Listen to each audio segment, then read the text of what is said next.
Marie-Laurent, bonjour.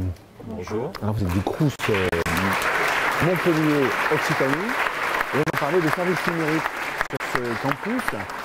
Donc vous avez deux rôles différents, un qui est le rôle de DSI mais un peu élargi on va dire, et Marie c'est plutôt dans le service, qu'est-ce qu'on peut proposer aux étudiants à la fois du lycée et à l'université. On commence par qui? Par Marie? Non, plutôt l'infrastructure, l'architecture.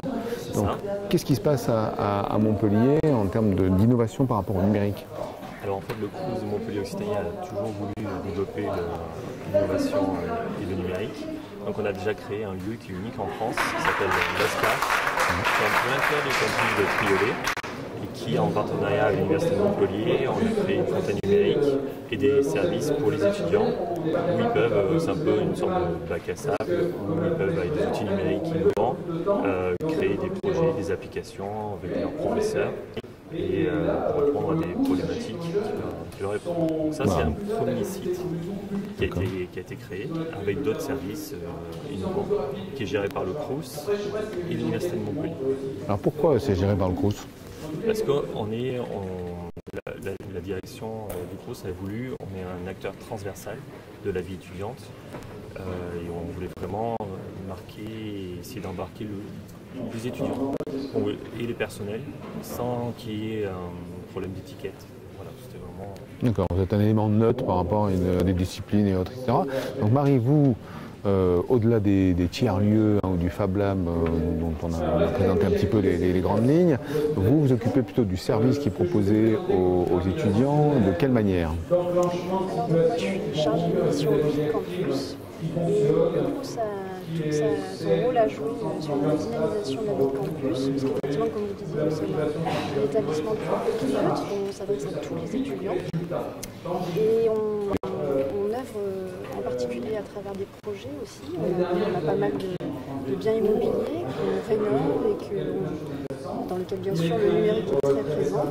Et je peux vous parler de notre futur projet de tiers-lieux étudiants, lycéens et apprentis, qui donc se situera sur le campus de Montpellier-Nord et qui s'adresse donc à ce triple public dans un objectif de porosité, de travail collaboratif entre les lycéens, les étudiants et un meilleur accès à la vie étudiante.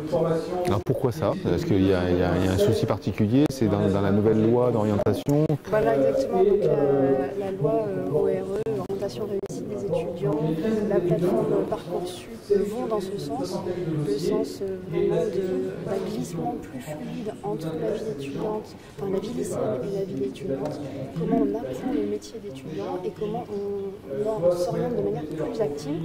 Et ce tiers-lieu sera un espace qui va favoriser cette orientation active. Alors on n'a pas parlé de nombre, de chiffres, parce que un campus comme celui de Montpellier, il y a quand même beaucoup d'étudiants. On parle de combien d'étudiants? Un petit peu plus de 60 000 étudiants. 60 000 étudiants. Forte augmentation. Et des publics, des profils extrêmement variés, avec des disciplines marquées beaucoup sur les sciences ou les sciences humaines. Et Montpellier, dans ces domaines-là, au niveau national, est très reconnu. Alors 60 000 étudiants, est-ce que tous vont aller sur vos services ou est-ce que c'est une petite partie? Est-ce que vous avez un petit recul déjà sur l'utilisation de votre proposition? Alors, on n'a pas vraiment de recul, mais l'idée c'est vraiment de travailler de manière collaborative avec les étudiants, les lycéens et les acteurs institutionnels de ces publics. Et on va penser les lieux avec eux, donc bien sûr on va essayer de répondre à un maximum de leurs attentes et des questionnements actuels. C'est pour donner une autre image du Crous ou le Crous évolue avec la société? Le Crous s'est modernisé. Il s'est modernisé au niveau de la restauration universitaire, bien sûr. On est vraiment sur maintenant la modernisation aussi des services d'hébergement. Et tous les services support aussi du Crous se développent, se modernisent, vont vers des outils qui sont les outils d'aujourd'hui et bien sûr les outils de notre public. Oui, moi je suis sorti de l'université, donc moi à mon époque le Crous c'était hébergement, restauration et hop, pas grand chose d'autre quoi. Là, donc ça évolue beaucoup avec la société. Donc, exactement.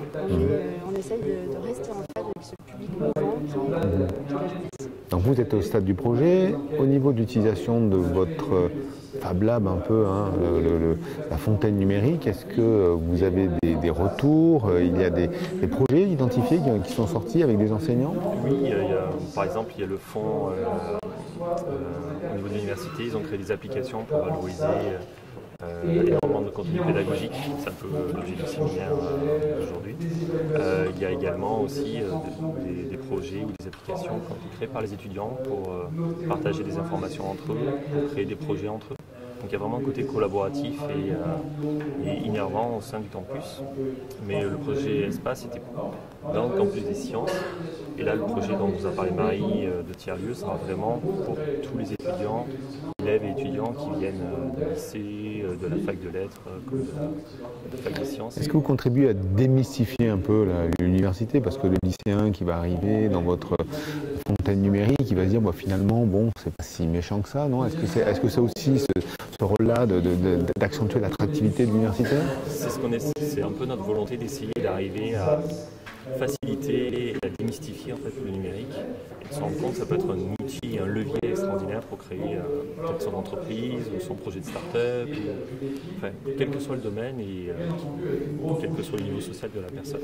Voilà, c'est vraiment les valeurs fortes du groupe et c'est ce projet qui nous anime. Un côté social très fort. On peut retrouver ce projet quelque part sur le web, une adresse URL? Pour l'espace, oui, on va vous les communiquer et pour le projet tiers-lieu, c'est en train de sortir. Ok, merci Laurent, merci Marie.